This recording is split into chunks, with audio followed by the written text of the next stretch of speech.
Voilà, merci beaucoup à Caleb Salambi. Caleb Salambi. Alors bonjour Monsieur Jean-David. La RDC est une république laïque. Le mélange des religion-État à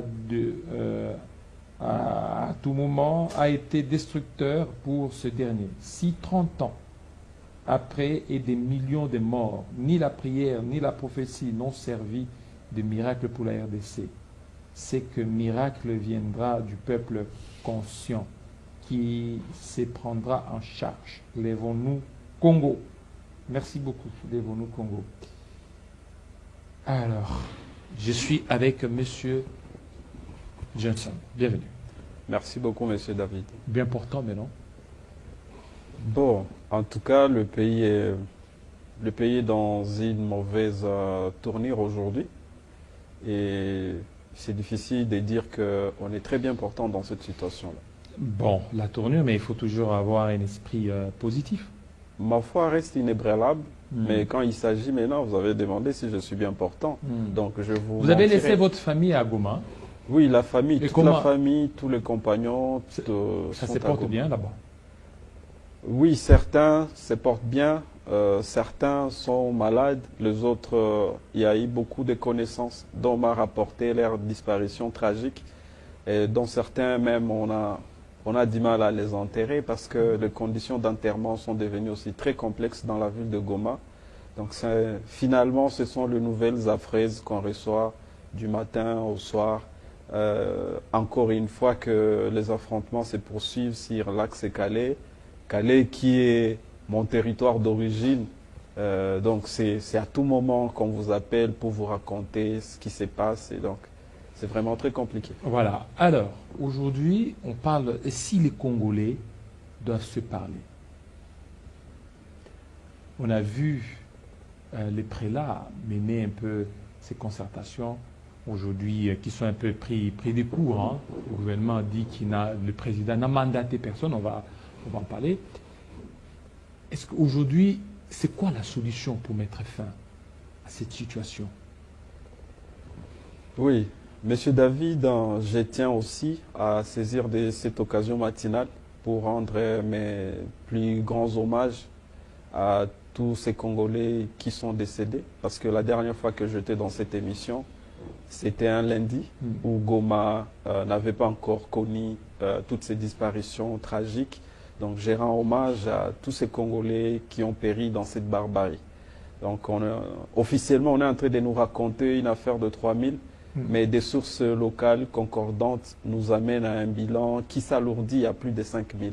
J'espère qu'avec les enquêtes... Moi, j'ai reçu, selon les sources sanitaires du place, il parlerait de 15 000. Bon, voilà. Donc, c'est vraiment un bilan très lourd, je précise ça, c'est un bilan très lourd. Et j'espère qu'avec les enquêtes qui sont en cours, on va en fait dégager les responsabilités. Je plaide pour la République, pour tous les Congolais, en mémoire de tous ceux qui se sont bâtis pour la dignité de ce pays, que la justice soit rendue. Aux auteurs internes, externes, des complices proches comme de loin, ils font que la justice soit rendue. Parce que ce qui s'est passé à Goma, on n'a jamais vécu ça. On n'a jamais vécu ça et Goma mérite mieux. Alors, vous avez parlé d'une question très cruciale aujourd'hui par rapport à ce qui doit se faire. Alors, moi, je vous avoue que je partage l'idée de ceux qui pensent que ça ne sert à rien aujourd'hui de négocier avec l'ennemi. Ça ne sert à rien. Ça ne sert à rien. Ce n'est pas parce que je suis un pessimiste, mais je suis plutôt optimiste. Je suis également un chercheur en peace building. Mais quand on prend les mêmes face aux mêmes causes, on a toujours le même comportement, on ne changera rien dans cette région. Beaucoup de pourparlers, beaucoup de dialogues, mais on fait toujours un cercle vicieux. Et à Goma, on est en train d'enterrer des gens.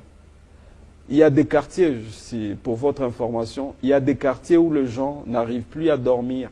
Aujourd'hui, Goma est ressemblé comme à l'époque de la somalisation, où on ne sait plus qui a les armes.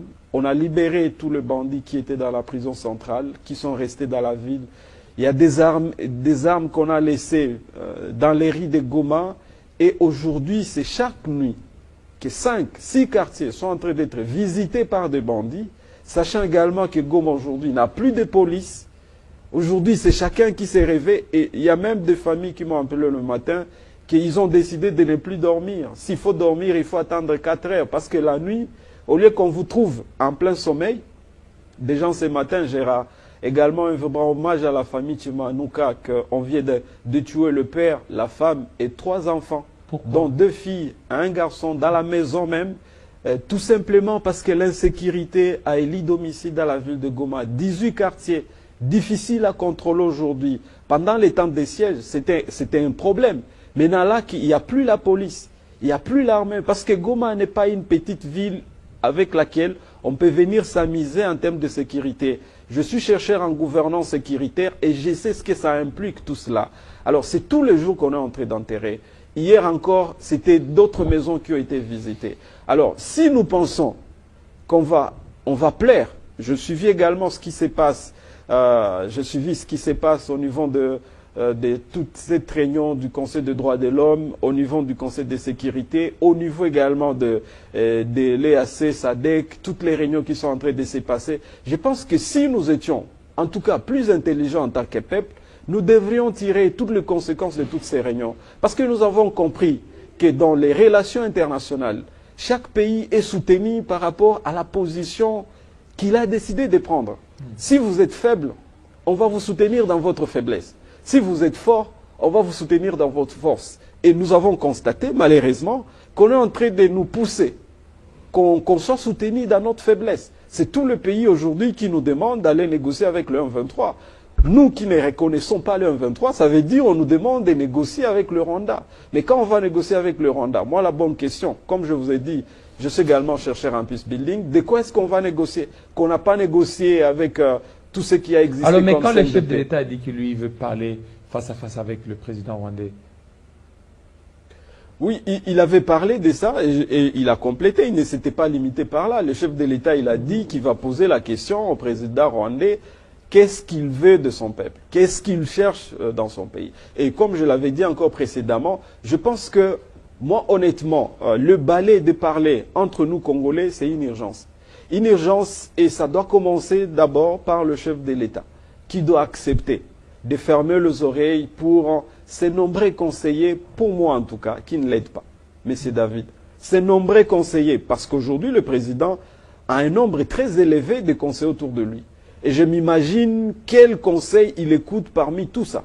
Et dans l'ensemble de tous ces conseils, on a l'impression, dans le gouffre dans lequel le pays est en train de tomber, les conseillers n'aident pas le chef de l'État. Alors, si nous devons nous parler, j'aurais bien voulu, comme je l'ai encore dit, j'aurais bien voulu que le président prenne quand même le courage d'approcher ceux qui ont géré cette guerre dans les mêmes circonstances, en 2012 jusqu'en 2013, comment ils ont fait. Parce que compter sur les armées étrangères, nous avons vu les limites. Tout le mercenaire là que vous avez vu, M. Kilolo, à Goma, tout ce mercenaire on nous a embrayé les oreilles que voilà, Goma est très encerclé. Et militarisé. Si militarisé. D'ailleurs, on nous a menti sur le nombre de mercenaires. Je continue à voir que ça crée également des scandales au sein de la maison militaire. Et nous, en tant qu'Angolais, nous avons le droit de savoir qu'est-ce qui se passe. Mais ces gens-là, ils sont sortis, ils sont partis. Voilà, les autres pays ne peuvent pas nous aider. Donc, il faudrait que le chef de l'État puisse avoir quelqu'un qui va lui dire dans ses oreilles que ceux qui vont sauver ce Congo, c'est nous en tant que Congolais. Dépassons-nous, allons au-delà de nos égos, allons au-delà de ces distractions. Parlons-nous clairement. Parce que Mamadou Ndala, qui a été sur les premières lignes de front, paix à son âme, il était un colonel à son époque. Et on l'a dit, il faut foncer. Voici les lignes de conduite. C'était les militaires congolais. Et parmi ces militaires-là, nombreux sont encore là. Et il y a le politicien qui était là. Et aujourd'hui, la guerre ne se mène pas seulement sur les lignes de front, la guerre se mène également sur la voie communicationnelle. Notre communication de guerre est par terre. Ici, en RDC. Par terre en République démocratique du Congo. Le président de la République a dit, on ne va pas négocier. Le président de l'Assemblée nationale, je le suivis à l'ouverture de la session extraordinaire, il dit, nous sommes prêts à négocier, mais on ne va pas vendre le pays. Vendre le pays. Que veut dire? Qu'est-ce que ça apporte cette nuance? On ne va pas vendre le pays. Parce que j'avertis les hommes politiques congolais. Ils n'ont pas le monopole de l'intelligence et d'analyse. Chaque fois qu'ils s'adressent à la nation, il y a également une intelligence collective qui analyse tout ce qui sort de leur bouche. J'ai retenu également qu'on ne va pas négocier, mais au sein de l'Assemblée nationale, on dit qu'il faut qu'on négocie. Il y a également un ballet mené par le prêtre. Je vais bien, chaque Congolais est libre, on est quand même dans une république. Et dans tout ça, il faut maintenant qu'on sache comment on se positionne. Au même moment, dans cette même communication, le président de l'Assemblée nationale, que j'avais suivi, il communique en pleine plénière que l'ennemi est en train d'avancer et il est déjà à Youssi, Calais, donc il est en train d'avancer. Et c'était faux et archi faux. Parce qu'au même moment, quand il disait ça, l'ennemi était très loin de Youssi. Il était vers Bouchouchou, là-bas, dans les territoires. Et maintenant, c'était quoi la conséquence? La conséquence, c'est qu'il y a beaucoup de militaires qui sont en train d'être jugés à Bukavu aujourd'hui pour fuite face à l'ennemi, parce que ces gens ont abandonné ces zones et ils ont créé du désordre sur leur passage. On a enregistré des morts à Kavumu par une unité spéciale de la République démocratique du Congo. Enfin, c'est une information qui a été confirmée par les sources officielles et qui ont été désarmés, ils sont en train d'être jugés, tout simplement parce qu'ils ont entendu une haute autorité du pays dire que Youssi, Calais Centre était déjà tombé. Pourquoi dire ça? Est-ce qu'on est obligé de traumatiser le peuple? Sans plus, on t'a parlé de toutes les hérésies communicationnelles qui ont entouré la chute de Goma. C'était une erreur grave. Dans une communication de guerre, moi je suivis ce que l'Israël a fait. L'Israël a choisi un porte-parole militaire, professionnel. C'est le seul qui parlait de la guerre. À part lui, il n'y avait que le Netanyahou qui pouvait encore dire quelque chose. Les restes devraient se concentrer sur le travail. Je suivis également ce qui se passe entre l'Ukraine et la Russie. C'est soit Poutine lui-même qui parle, soit le ministre des Affaires étrangères, ou soit le porte-parole militaire. 3 personnes. Parce qu'on estime que ce sont des experts en communication de guerre. En Ukraine, c'est la même chose. Mais chez nous, là, c'est tout le monde qui se livre à la communication et ça perturbe. Le ministre de la Justice dit ses histoires, le porte-parole du gouvernement dit ses histoires, le ministre du Commerce extérieur, il raconte ses histoires, le ministre du Développement rural. Lui aussi, il devient expert. Oui, il devient expert. On a vu Julien Palouko, expert, Mwindo Nzangi. Expert. Et puis, j'ai aimé Nzangi parce qu'enfin, 24 heures après, il s'est contredit sur toutes les lignes. Parce qu'enfin, 24 heures après, il a dit, voilà, Goma est vraiment encerclé. Quand vous dites Goma est encerclé, à l'intérieur, il y avait encore de militaires, c'est-à-dire que vous affirmez publiquement qu'il n'y a pas moyen que ce militaire sorte. Dans une stratégie de guerre, c'est une erreur monumentale. Comment on doit réparer tout ça? D'abord, assainissons notre communication. Ça s'ajoute maintenant le volet humanitaire. Aujourd'hui, tous les camps, tous ces camps que vous avez visités, je vis de vos reportages avec son Excellence Madame la Ministre des Affaires sociales, tous ces camps, on a demandé de placer, de quitter, d'évacuer. Certains ont décidé de rentrer dans leur territoire et beaucoup d'autres ont envahi les écoles et les églises à Goma. Et tous ceux qui sont dans les écoles, dans les églises, n'ont pas d'assistance pour le moment. Comment ils doivent survivre? Comment ils auront quoi manger? Surtout que Goma d'abord. Même ceux qui sont restés là-bas. Les banques ne fonctionnent pas. Airtel Money, tous les systèmes mobiles, j'aimerais bien que le député, je ne sais pas s'ils suivent ce qui se passe à Goma, mais j'aimerais bien que le député, c'est ici le bureau central d'Airtel, Orange, Africell, qu'on pose des questions. Aujourd'hui, si vous voulez retirer 100 $ à Goma, pour retirer ça, on vous oblige de laisser 10 $. Donc 10% de votre retrait. Ça, c'est une misère incroyable dans laquelle on est en train de mettre les gens. Et ceux qui avaient l'habitude de garder leur argent en banque, ils savent qu'ils ont l'argent en banque, mais ils ne peuvent pas avoir cet argent. Il y a des gens qui sont en train de mourir à petit feu, de famine à Goma. Alors, face à tout ça, on devrait s'asseoir.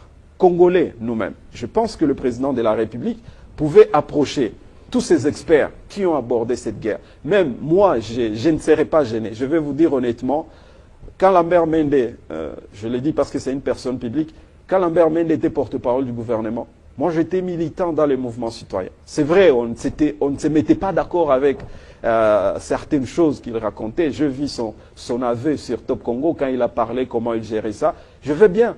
Mais entre nous, Lambert Mende a fait une très bonne communication de guerre. Si on trouvait quelqu'un comme ça... Non, parce que lui c'était... donc. Oui, c'est ça l'avantage. C'était paramilitaire. Hein. C'est ça l'avantage. Il a fait toutes ces rébellions paramilitaires, mais nous on est en situation de guerre. C'est un expert qui doit être là pour rapporter à temps réel ce qui se passe, tout en nous mettant en confiance. La politique de guerre ne consiste pas seulement à mentir. Parce que si vous mentez à une population, vous exposez cette population. Et dans ce qui s'est passé à Goma, il y a également certaines responsabilités de cette communication où on dit tout est dégagé, vous pouvez vous promener et que les gens quittent. Ce sont les snipers qui tirent à bout portant sur eux. Parce que moi j'ai vu des compatriotes civils qui ont été logés de bas dans la tête. Donc je pense qu'il y a cette dimension-là. Si on arrive à comprendre que Goma est en danger, et ce danger-là, il est très sérieux.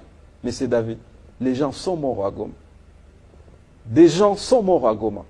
Et curieusement, je ne sais pas pour quelle raison, je pense que la solidarité nationale, je souhaiterais bien avoir cet entretien avec Madame la ministre de la Solidarité. Je pense que la solidarité nationale devrait se voir à tout moment sur nos attitudes, sur nos comportements. Par exemple, aujourd'hui, je ne comprends pas, même si la source officielle, elle a déclaré qu'il y a eu 3000 morts, mais pourquoi on peut garder les drapeaux dans son état normal? Parce que les drapeaux devraient être en berne. Bien parce qu'on est en guerre. Pourquoi, sur la chaîne nationale, on n'arrive pas à rapporter? Parce qu'il y a des journalistes professionnels qui sont toujours là. Et là, sincèrement, je remercie Télé 50 qui fait quand même ses efforts pour dire ce qui se passe exactement à Goma. Et je demande pourquoi, au niveau de la chaîne nationale, on ne consacre pas, même une demi-journée, où on est en train de parler de Goma, ce qui se passe aux environs. Parce que le Nord Kivu, avec toutes les entités occupées, ce n'est pas seulement Goma. C'est comme ça qu'on va allumer cette flamme de la solidarité nationale. Il y a un téléspectateur. Mais quand vous passez dans certaines communes à Kinshasa, où je viens de passer une semaine, mais on a l'impression que beaucoup de gens ne connaissent même pas ce qui se passe. Ce qui se passe. Il y a un téléspectateur qui nous écrit: bonjour, notre frère, votre invité a raison sur les plans communicationnels. C'est une honte totale. Nous sommes dans une guerre de l'information. C'est un flux qui met en confusion les militaires car la communication est très importante pendant ce moment. Évitons des choses inutiles. C'est le moment que le président de la République puisse mettre les gens forts au gouvernement. Voilà. C'est pourquoi j'ai dit que, mais comment il va le mettre s'il accepte de se dépasser?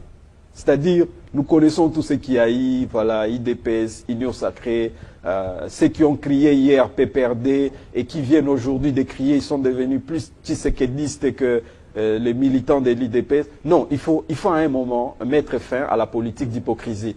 Qu'on choisisse le meilleur parmi nous, s'il vous plaît.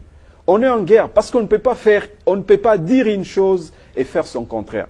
Pour moi, quand le chef de l'État va dire qu'on est en guerre, il faut qu'il lui-même adopte une attitude de guerre.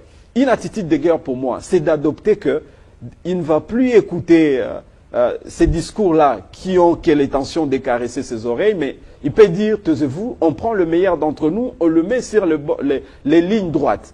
Et mettre maintenant certaines personnes qui ont menti sérieusement à la République. Parce que vous avez même suivi, moi je me suis même posé la question, vous-même vous avez suivi l'adresse du chef de l'État à la nation. Il a été catégorique, il a dit que la riposte sera rigoureuse. Mais entre nous, qu'est-ce que le ministre de la Défense est venu faire dans son adresse? Parce que moi je n'ai pas suivi ce qu'il voulait dire dans cette communication-là, qui a semblé déclarer la guerre. Oh, il n'avait pas compétence de déclarer la guerre dans cette communication. Mais harmonisons. Une communication un peu plagiée.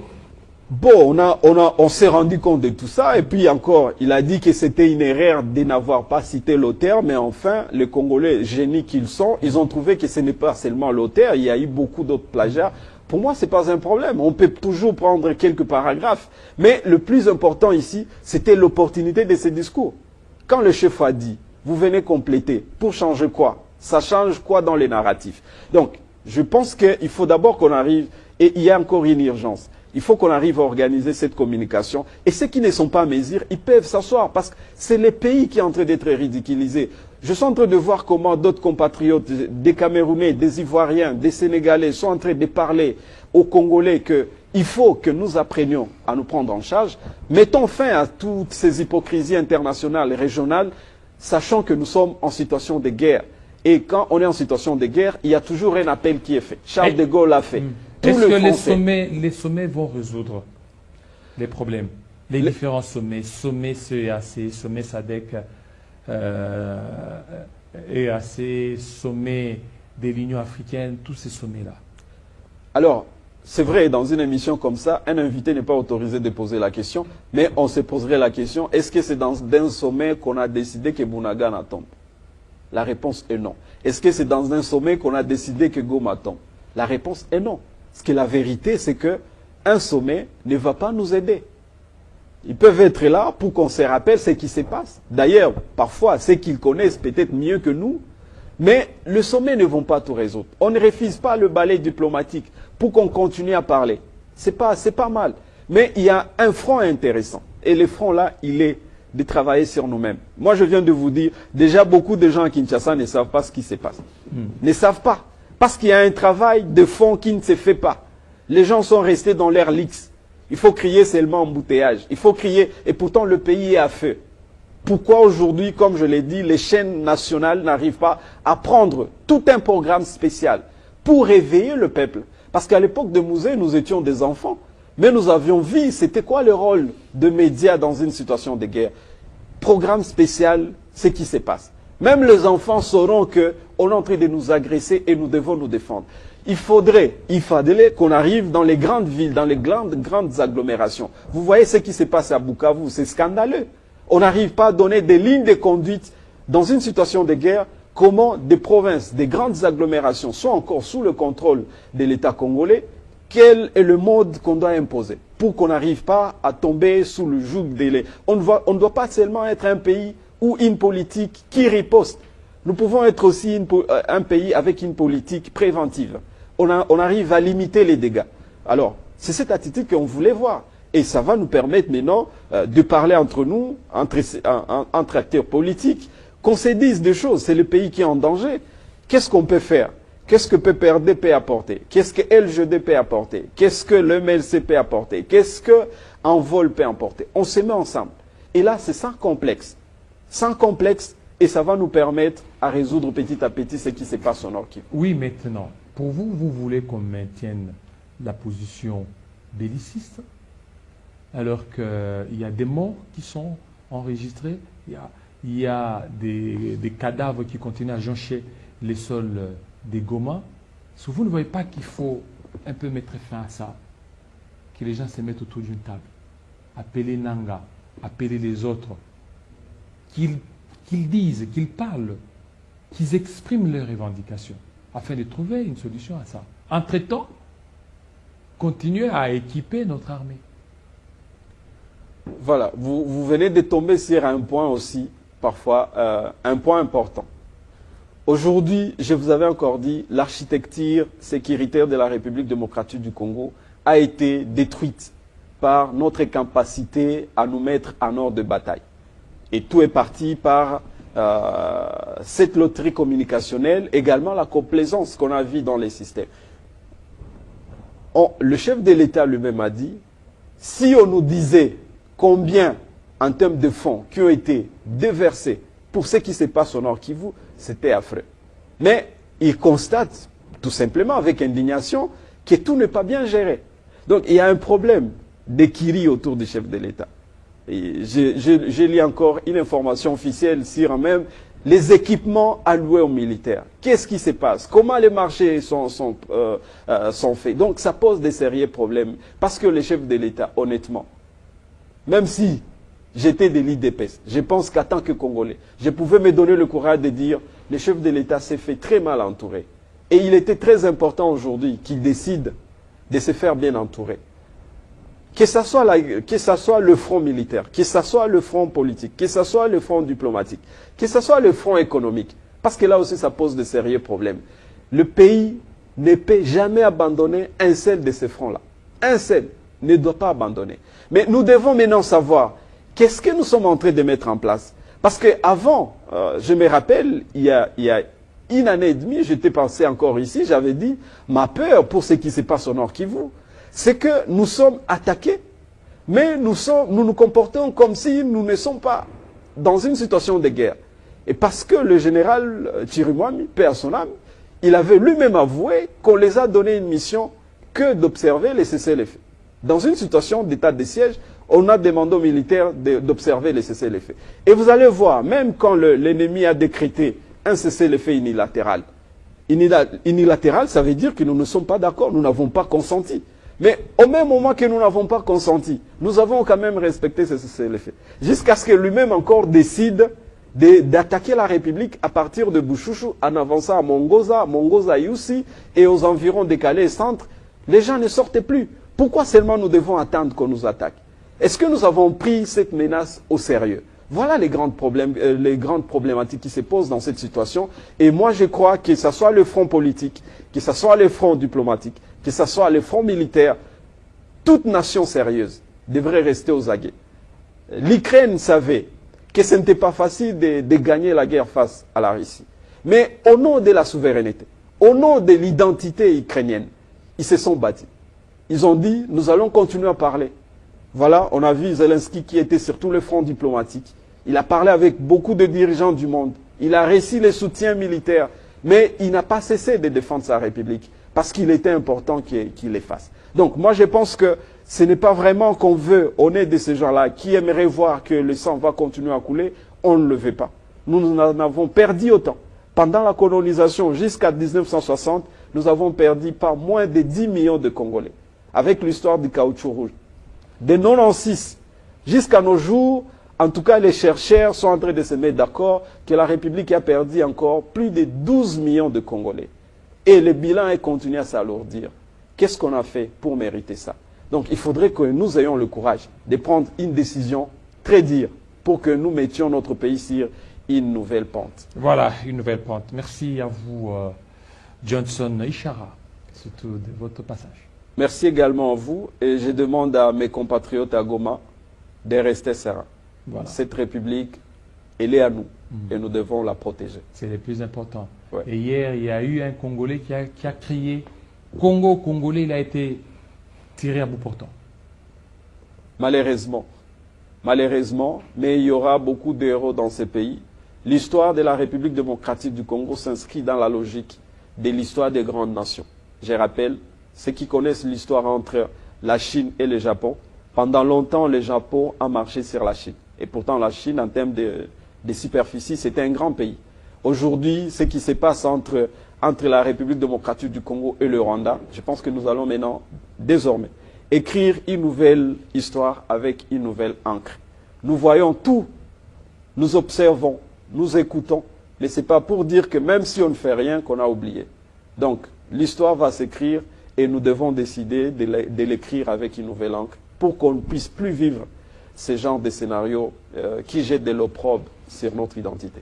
Voilà. Merci beaucoup, fidèles téléspectateurs. Ça en est fini. Nous souhaitons joyeux anniversaire à M. Savané.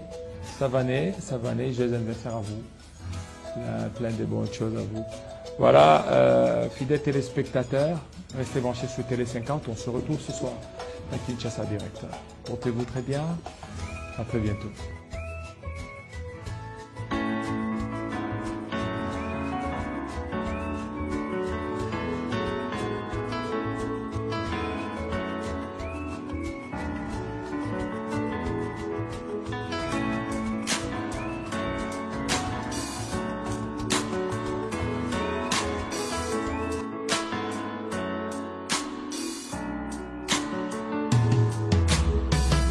Aujourd'hui c'est ton jour, happy birthday.